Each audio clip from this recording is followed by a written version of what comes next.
오늘은 누가복음 2장으로 넘어가서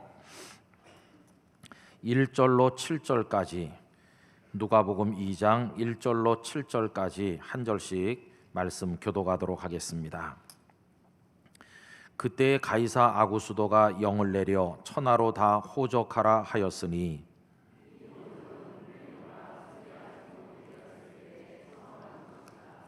모든 사람이 호적하러 각각 고향으로 돌아가매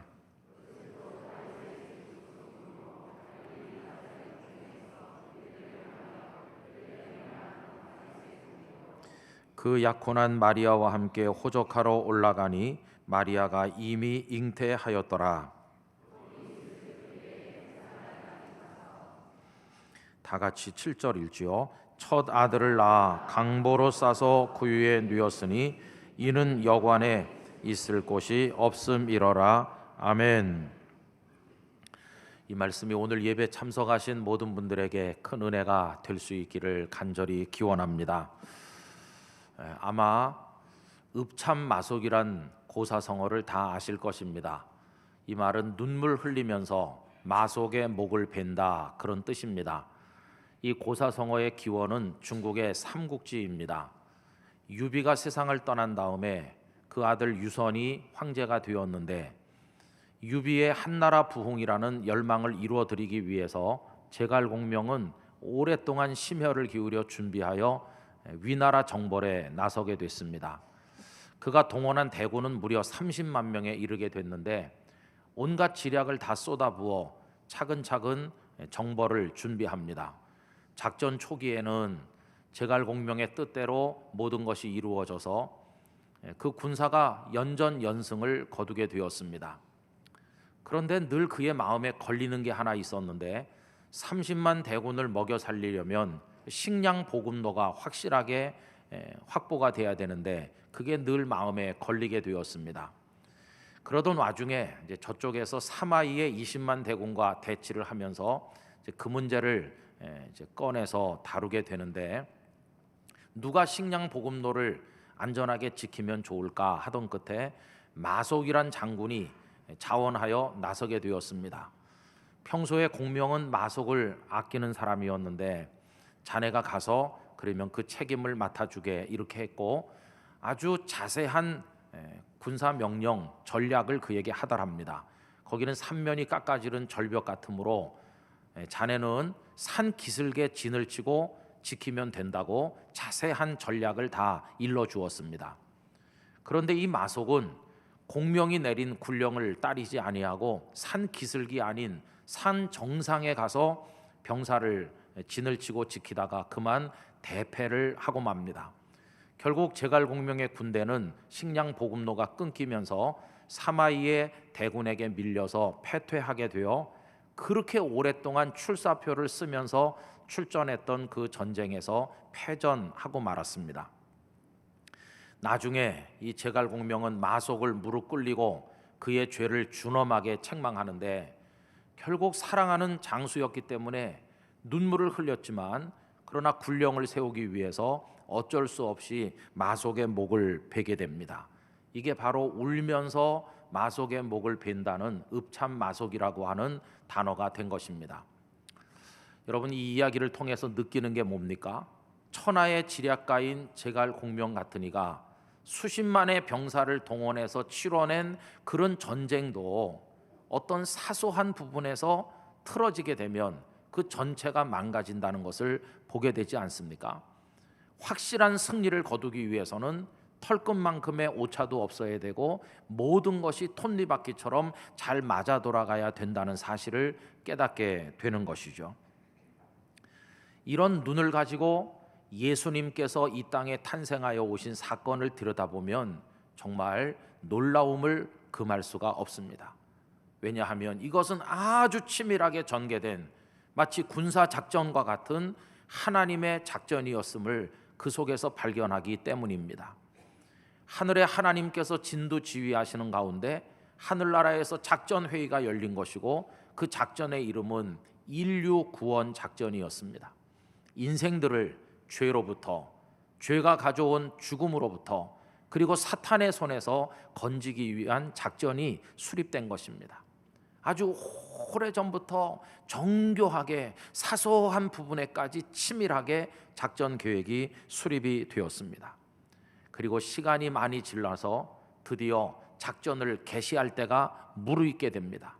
때가 되었을 때 하나님께서는 예수님을 이 세상에 보내셨습니다. 그것에 관한 말씀이 갈라디아서 4장 4절에 다음과 같이 나와 있지요.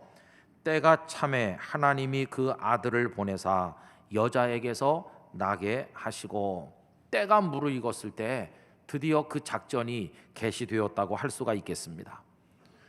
여러분이 인류 구원 작전이 얼마나 섬세하게 만들어졌고 차질 없이 진행되었는가 하는 것의 일단을 오늘 우리가 말씀을 통해 생각을 해보고자 합니다. 그 계획 속에는 하나님의 아드님께서 이 땅에 태어나실 때 도대체 누가 그 어머니 역할을 할 것인가 하는 게 들어 있었는데, 그 역할을 할 사람으로 선택된 여인은 나사렛의 처녀 마리아였습니다.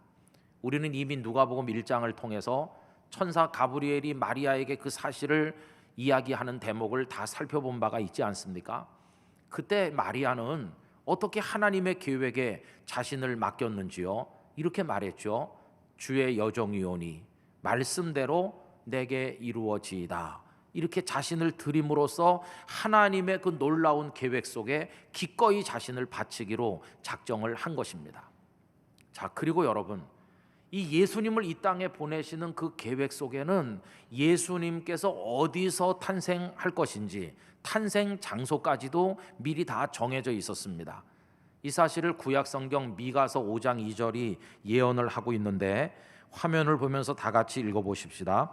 베들레헴 에브라다야, 너는 유다 족속 중에 작을지라도 이스라엘을 다스릴 자가 네게서 내게로 나올 것이라. 그의 근본은 상고에 영원에 있느니라. 아멘.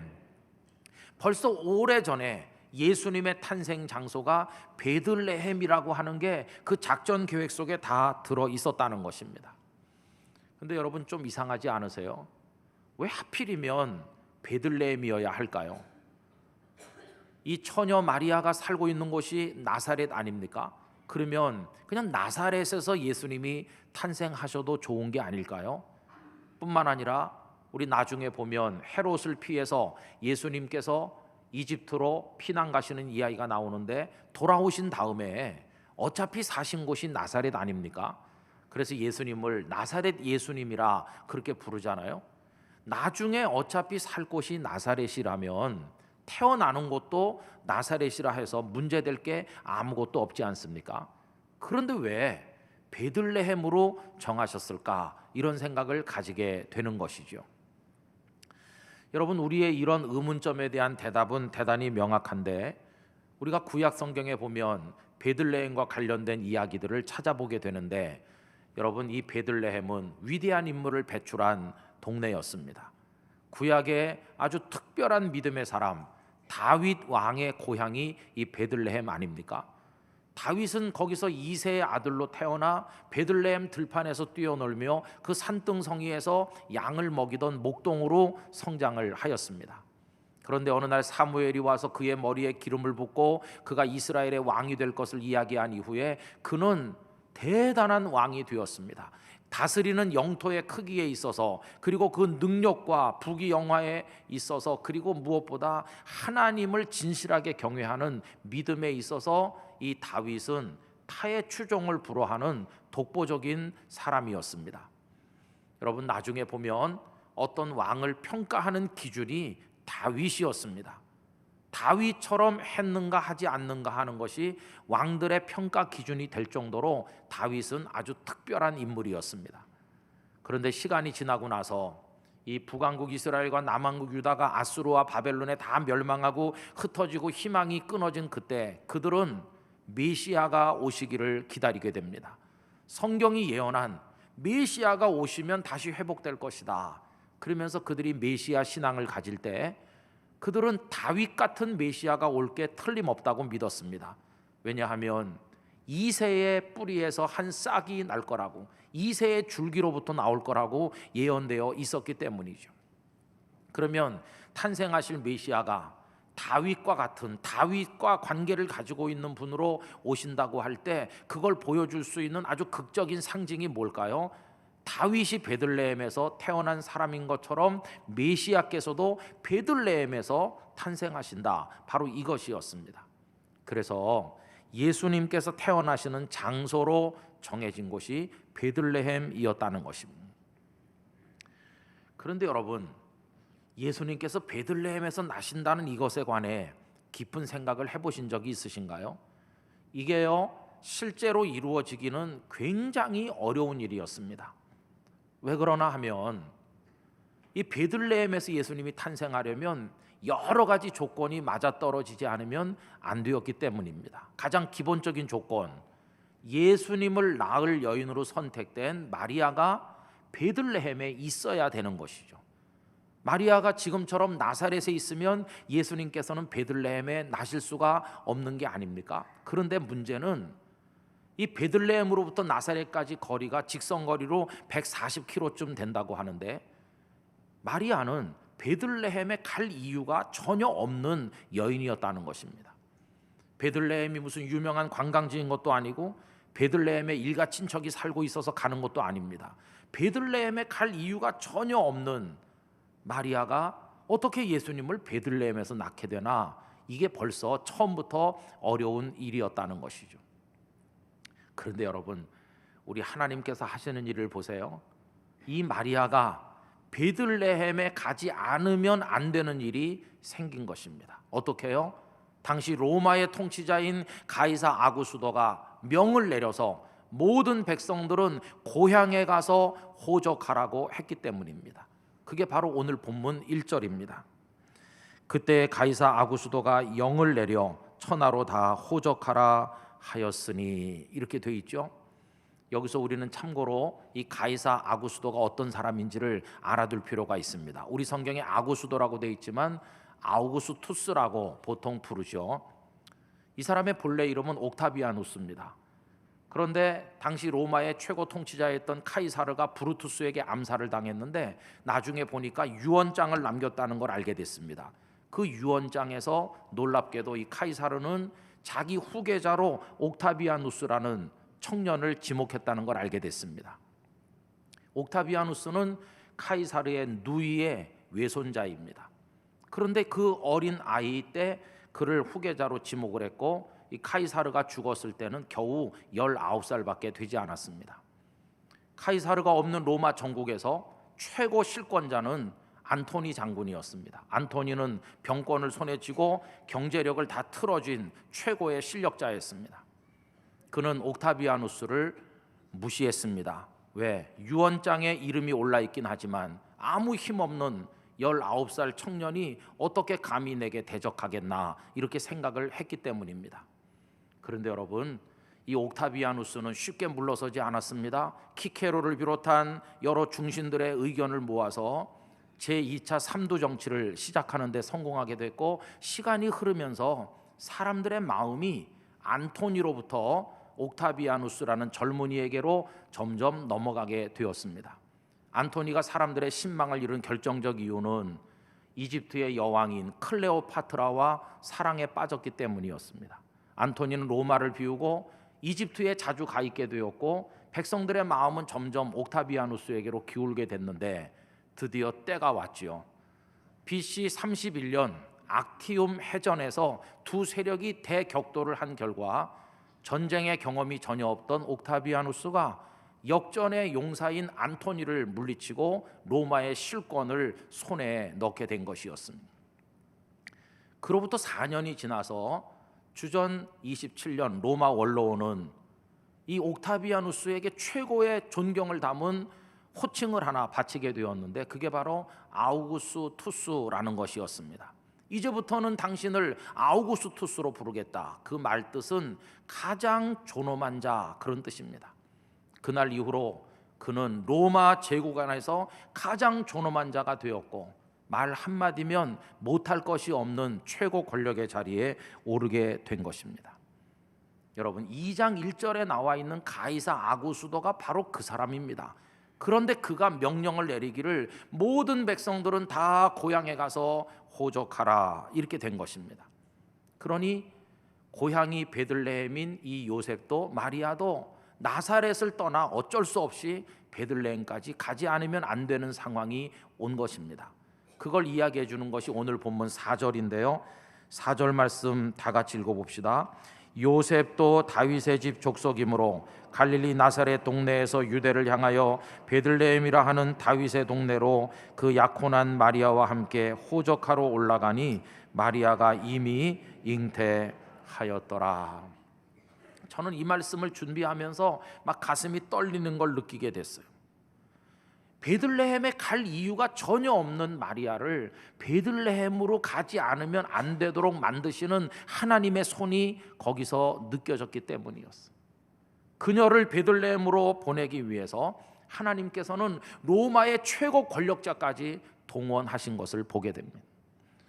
여러분, 가이사 아구스도가 이 명령을 내리면서 무슨 생각을 했을까요? 천하에 내 명을 따르지 않을 자가 없다. 모든 백성은 다 고향에 가서 호적할 것이고 인구 조사가 되고 세금을 많이 거두어 로마를 더 강건한 나라로 세울 것이다 하면서 그는 미소 지었을 것입니다. 그런데 그가 모르는 게 있었습니다.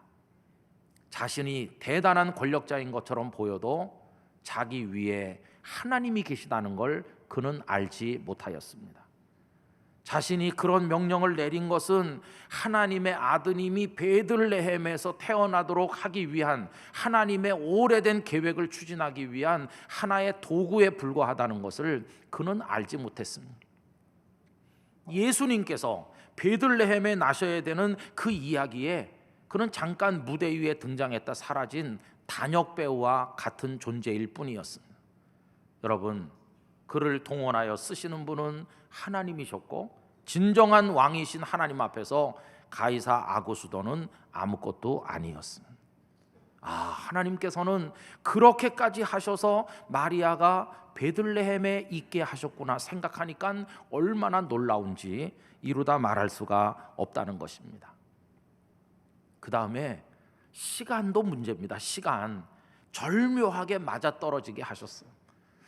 만약에 이 가이사 아구수도의 명령이 몇 달 일찍 내렸다면 어떻게 됐을까요? 마리아는 베들레헴에 가서 다 호적을 마치고 돌아와 나사렛에 살다가 예수님을 낳았을 겁니다. 그때는 배가 얼마 부르지 않았을 것 아닙니까? 만약에 아구수도의 명령이 조금 늦게 내렸다면 마리아는 베들레헴으로 출발도 하기 전에 나사렛에서 예수님을 낳았을지도 모릅니다. 이게 시간이 안 맞으면요. 그런데 적절할 때 황제의 명령이 딱 떨어지게 된 것이죠. 그리고 여러분, 그뿐이 아닙니다. 이 명령이 떨어진 것은 로마 궁궐 아니겠어요?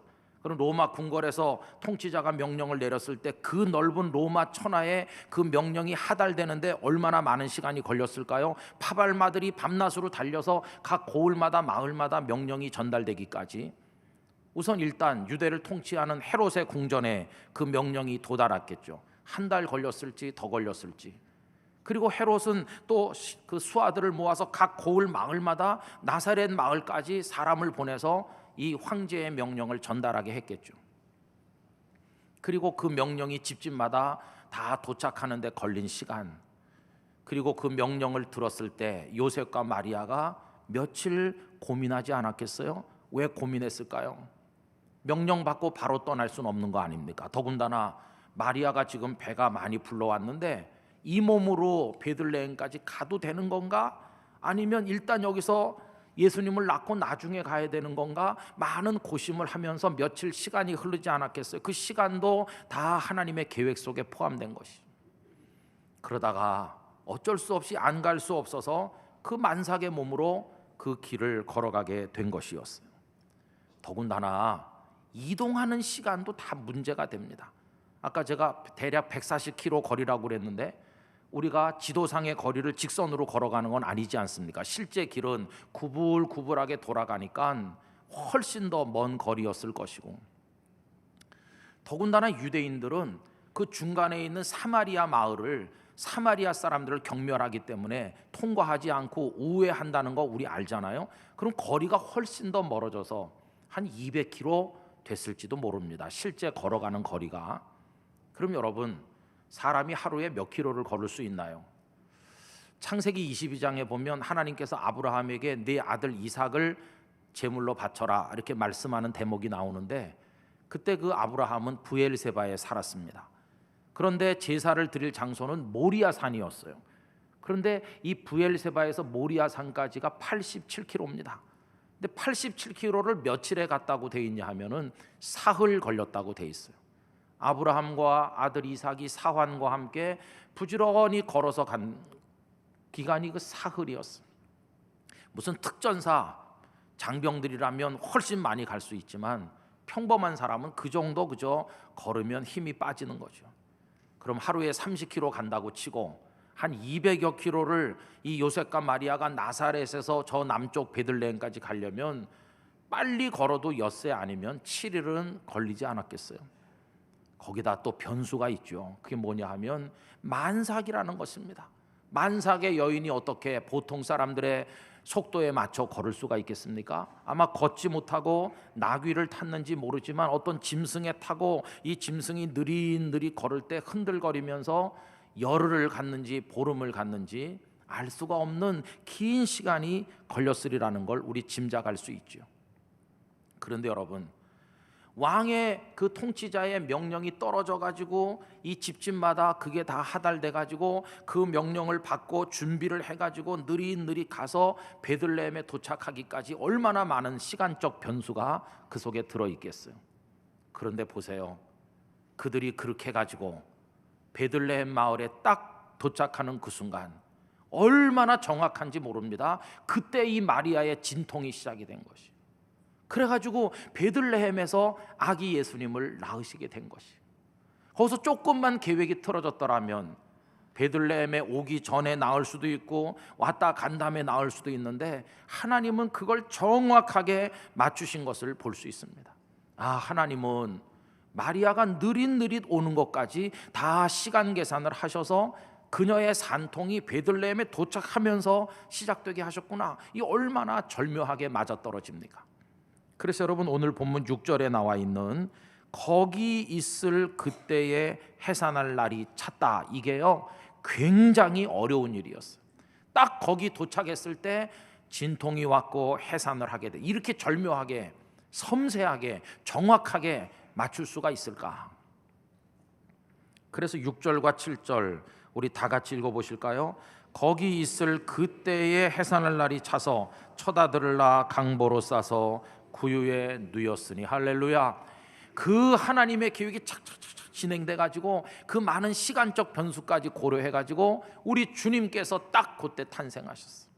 하늘나라에서는 작전 계획이 성공했다, 환호성을 천사들이 질렀을 것입니다. 그렇게 딱 맞아 떨어져서 예수님이 베들레헴에서 나실 것이라는 그 계획이 성취된 것이었어요. 여러분, 하나님은 그런 분이세요. 그렇게 정확하게 계획을 세우시고 정확하게 이루어지도록 역사하시는 분, 그분을 우리는 아버지로 믿고 있는 것입니다. 천하제일의 지략가인 공명이 수년을 들여서 준비한 것이 마속 장군의 엉뚱한 실수 때문에 전체가 틀어져 버린 걸 보면 우리 하나님의 지혜와 하나님의 능력이 얼마나 대단하고 완전한지를 알 수 있지 않습니까? 하나님은 실패가 없으신 그런 하나님이세요. 그래서 베들레헴에서 우리 구주 예수님께서 탄생하셨습니다. 그게 전부가 아닙니다.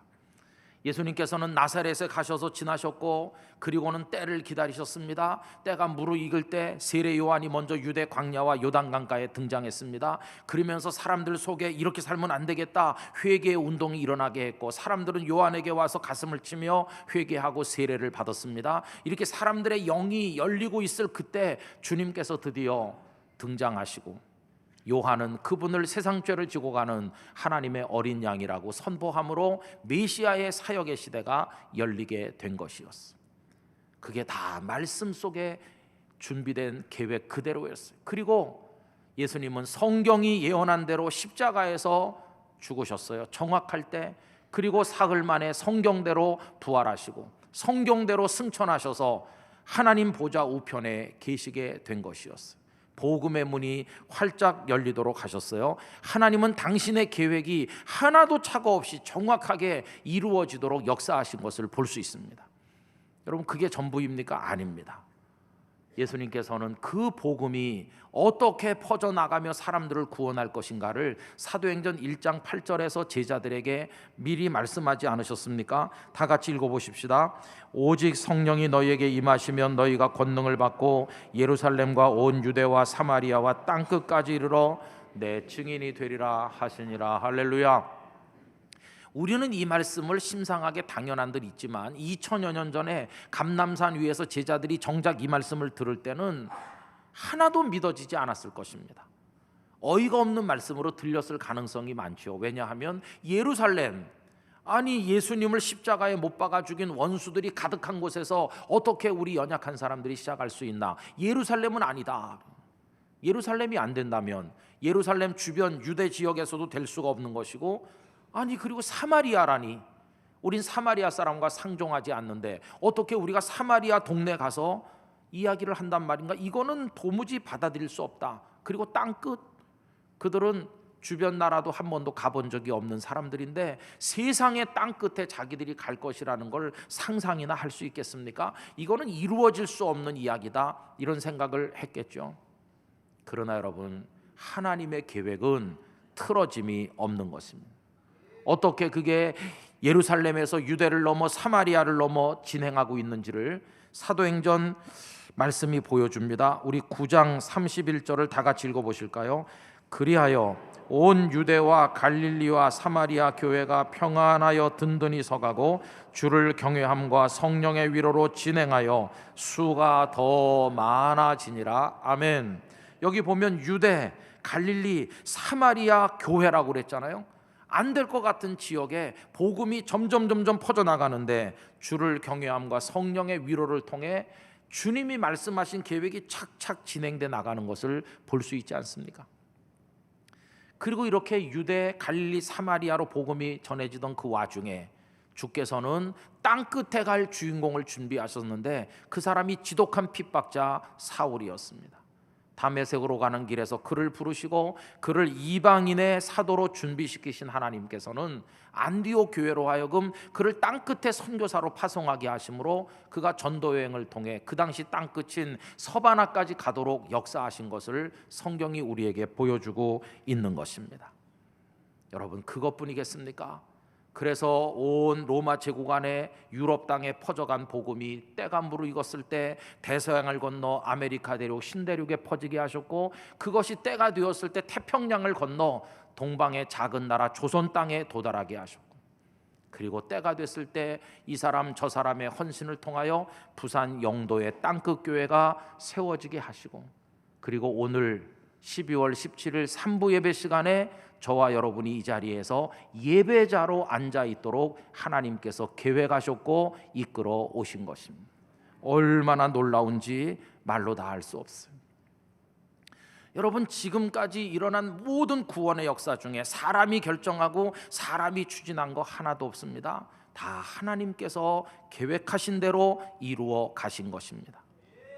고기 잡으러 나갔지만 그날 고기를 한 마리도 못 잡을 줄 어떻게 이 시몬이 알았겠으며, 그날 자신의 인생이 변해서 예수님의 제자 베드로로 바뀔 걸 그가 어찌 알았겠습니까? 그는 아무것도 모르고 그날을 맞이했지만 예수님은 그를 당신의 사람 삼기로 벌써 다 그 계획 속에 들어 있었던 것이었습니다. 가버나움의 세리 마태가 세리로 살아가는 자기 인생을 한탄하면서도 이거 그만두면 할 게 없어서 탄식하면서 세리로 보내고 있던 어느 날, 그분이 오셔서 하나님 나라를 위해 사는 사람으로 바뀔 줄 그가 어찌 알았겠습니까? 그러나 하나님의 계획 속에는 마태가 예수님의 제자가 되도록 다 계획이 수립되어 있었던 것입니다. 핍박자 사울이 다메섹 도상에서 예수님을 만나 변화된 그것도, 선교사에게 돌을 던져서 턱뼈를 깨뜨리던 깡패가 변해서 김익도 목사님이 된 그 이야기도, 바람에 불려가는 종이 쪽지를 집어서 읽고 그 성경 찢어진 조각을 읽고 예수님을 영접한 모 장로님도, 친구의 미용실에 놀러 갔다가 전도하는 사람이 와서 친구에게 전도하는데 옆에서 구경하다가 예수님을 믿게 된 어느 여집사님도, 그리고 질병 때문에, 아프지 않았더라면 하나님 몰랐을 사람이 질병 때문에 예수님을 믿게 된 그런 이들도, 사업의 실패로 인해 주님 앞에 나온 그런 분들도, 그리고 오늘 여기 산부에 배우신 저나 여러분 한 분 한 분이 이 자리에 있기까지 하나님의 계획이 다 있었고 정확하게 차질 없이 진행하셔서 우리를 이 자리에 있도록 하셨다는 것입니다. 하나님께서 이루어 가신 일은 놀랍도록 정밀하고 치밀하고 정확하고 반드시 이루어진다는 것을 우리가 알게 되는 것입니다. 여러분, 구원의 이야기는 그렇게 전개되는 것입니다. 우리는 그분을 아버지라고 부르는 믿음의 자녀가 되어 오늘 여기 있지 않습니까? 여러분, 그런 분을 아버지로 믿고 사는 우리의 마음에 어찌 감격이 없을 수가 있겠습니까? 오늘 우리가 해야 될 일은 두 가지입니다. 하나는 나 같은 사람을 그 하나님의 구원 계획에 참여시켜 주신 데 대해서 감사하고 감격해야 될 줄로 믿습니다. 나를 그 속에 참여시켜 주시다니. 한 아프리카 선교사님이 원주민들 몇 사람을 모아놓고 하나님이 세상을 사랑하셔서 외아들을 보내주셨고 그분이 십자가 지고 부활하셨다고 이야기를 하는데, 어떤 원주민이 무슨 사랑이 그래요? 그러면서 확 뛰쳐나갔어요. 선교사는 충격을 받았습니다. 내가 제대로 전달을 못하고 내가 무능해서 서둘러 예배를 끝내고 깊은 좌절에 빠져 있는데, 며칠 후에 그 부인이 찾아와서 선교사님, 내 남편이 그렇게 소리 지르고 나간 건 그 사랑이 싫거나 선교사님 설교를 무시해서 그런 게 아닙니다. 제 남편은 그 반대로 하나님이 그렇게 우리를 사랑해서 아들을 주시고 그 아들이 십자가에 죽으시고 그리고 부활하시고 나를 거기 불러주셨다고 할 때 너무너무 가슴이 터질 정도로 그 사랑이 가슴에 사무치는데, 그 놀라운 사랑을 이렇게 밋밋한 말로밖에 할 수 없다는 현실이 너무 안타까워서 그냥 무슨 사랑이 이래요 그러고 나간 거지. 우리 남편은 지금 그 사랑에 감격해 있다고 선교사님 힘을 내시라고 그렇게 전달을 해주더라는 것입니다. 우리 땅끝 가족 여러분, 하나님께서 여러분을 그렇게 사랑하시고 그렇게 치밀한 계획으로 불러서 여기 있게 하신 게 마음에 느껴지세요? 그 사랑이 느껴지십니까? 그 사랑에 감격하십니까? 이번 성탄 계절에 하나님이 나를 그렇게까지 사랑하셔서 구원하셨구나, 이게 여러분 속에 사무치고 감사와 감격이 넘쳐나게 되기를 바라는 것입니다. 그리고 또 하나 우리가 할 일은 우리의 미래를 그 하나님께 맡기는 것입니다. 그렇게 치밀하게 전개하시는, 그래서 여기까지 우리를 인도하신 하나님께서 과거 속에만 우리를 사랑하셨겠어요? 우리의 미래를 향한 모든 걸 하나님은 다 준비하고 계신 줄 믿습니다. 우리를 부르신 하나님, 우리를 반드시 천국문을 통과할 수 있도록 앞으로도 우리를 이끌어 가실 줄로 믿습니다. 그리고 예수님은 내가 다시 오겠다고 재림을 약속하셨는데, 그 예수님의 재림 약속도 때가 될 때 정확하게 이루어질 줄로 믿는 것입니다. 우리 개인과 가정과 교회 미래가 다 하나님의 계획하심 속에 있는 것입니다. 그 하나님을 믿고 하나님의 계획에 우리를 맡기고 하나님의 뜻에 순종하면 우리는 아름다운 미래를 바라보게 될 것입니다. 왜요? 하나님은 착한 일을 우리 각자 속에서 시작하시고 시작만 하시는 분이 아니라 반드시 이루어내시는 그런 하나님이시기 때문에 그런 것입니다. 여러분, 빌립보서 1장 6절 말씀 우리 다 같이 큰 소리로 읽어보겠습니다. 너희 안에서 착한 일을 시작하신 이가 그리스도 예수의 날까지 이루실 줄을 우리는 확신하노라. 할렐루야. 이 확신이 제 속에, 여러분 속에 분명하기를 진심으로 기원합니다. 여러분, 요동할 필요 없습니다. 흔들릴 필요 없습니다. 사탄이 우리를 공격하겠지만, 많은 시련이 우리에게 다가오겠지만, 하나님은 우리 미래를 천국에까지 이끌어 가시고 우리 가정과 이 교회 미래를 인도하실 줄 나는 믿습니다. 시작하신 하나님 이루실 줄로 믿습니다. 그러면서 우리는 하나님만 바라보고 나가는 것입니다. 그 안에서 강하고 담대한 하나님의 성도가 되셔서 그 하나님의 섬세한 손길에 이끌려 다 하늘나라에서 만나는 축복을 우리가 가지게 되기를 주님의 이름으로 기원합니다. 이 좋으신 하나님이 우리의 아버지시라니 할렐루야, 얼마나 감사해요. 이 기쁨이 충만하시기를 축원합니다. 다 같이 기도하겠습니다. 하나님 아버지, 저희들을 향한 하나님의 구원 계획이 예수님께서 베들레헴에 탄생하시는 것부터 시작해서 얼마나 치밀하고 정교하게 추진되어 왔는가를 생각을 해봅니다. 아버지, 도저히 맞추기 힘든 그 시간을 맞추게 하셔서 예수님 베들레헴에 나시게 하신 것처럼 오늘 우리를 이 자리에 있게 하셨으니 앞으로 우리를 천국에 이르는 그날까지 인도해 가실 줄 믿습니다. 주여 저희를 받아 주시옵소서. 우리 통성으로 기도하겠습니다. 할렐루야. 거룩하신 하나님 아버지, 감사와 찬송과 영광을 올려드립니다. 우리가 이 땅에 태어나 죄 가운데 살았지만 하나님께서는 저희들을 예정하시고 부르시고 하나님의 말씀 가운데 권면하시고 우리를 구원의 반열에 참여하게 하시며 정확한 계획에 따라 우리를 오늘 이 자리에까지 있는 예배자가 되게 하셨으니 감사하고 찬송과 영광을 올려드립니다. 하나님께서는 저희로 하여금 반드시 천국문에 이르게 하실 줄로 믿습니다. 아버지 하나님, 우리의 미래가 하나님의 손에 있는 줄로 믿습니다. 우리 가정도 교회도 이 나라도 하나님의 손안에 이끌어갈 줄로 믿습니다. 하나님을 신뢰함으로 구원해 주신 은혜 감사하면서 내 주님을 찬송하며 나가도록 은혜 베풀어 주시옵소서. 아멘. 말로 다 할 수 없는 정교하고 섬세한 계획을 세우시고 능력과 권세로 차질 없이 그 모든 것을 이루어 오늘 이 자리에까지 저희들을 참여시켜 주신 하나님을 찬양하나이다. 이제 저희로 천국문을 통과하는 그날까지 쓰러짐이 없이 걸어갈 수 있도록 이끌어 가실 계획도 이미 다 수립되어 있는 줄로 믿사오며 그걸 이루어 가실 줄로 믿습니다. 두려워하지 말게 하시고 떨지 말게 하시고 우리 개인과 가정과 교회를 인도하시는 하나님께 저희 모두를 맡기게 하여 주시옵소서. 이 모든 일을 이루어 가실 하나님을 찬양하오며 예수님의 이름으로 기도하옵나이다. 아멘.